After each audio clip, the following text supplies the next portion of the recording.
I wish I could die in my own country.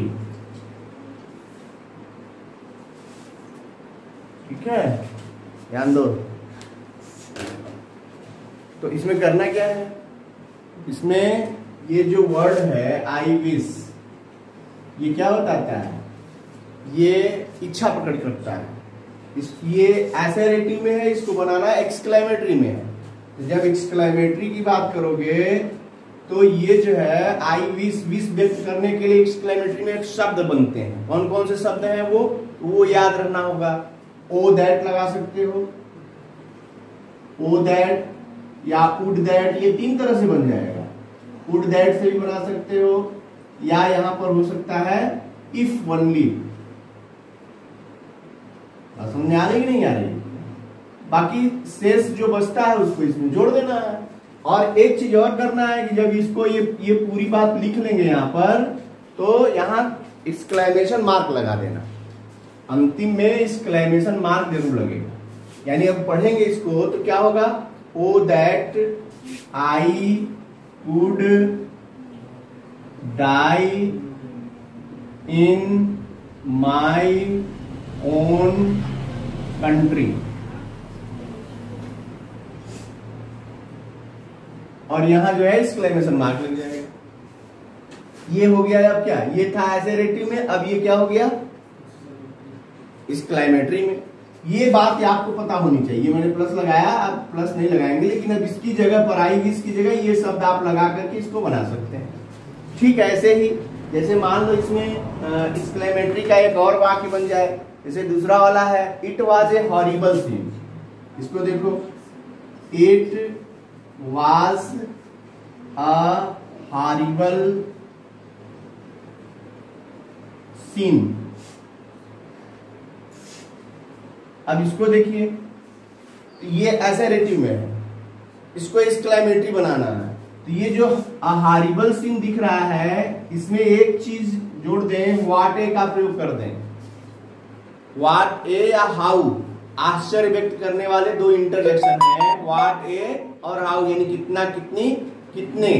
तो इसको जब हम इसमें इसको जोड़ देंगे तो ये हो जाएगा, एक्सक्लेमेटरी बनाओगे तो हो जाएगा हाउ नहीं, what A horrible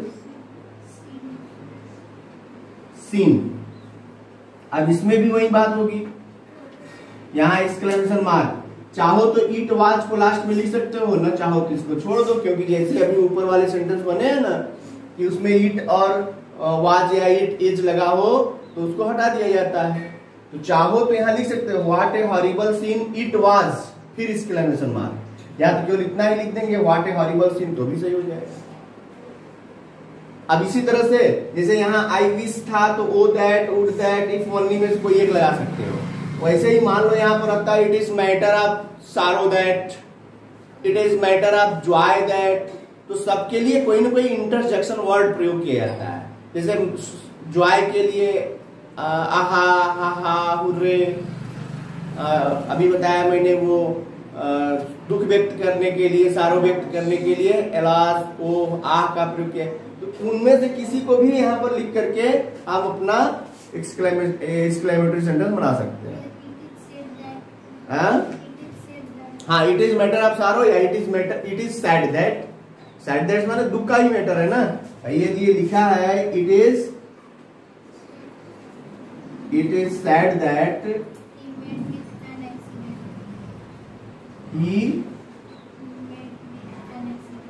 met with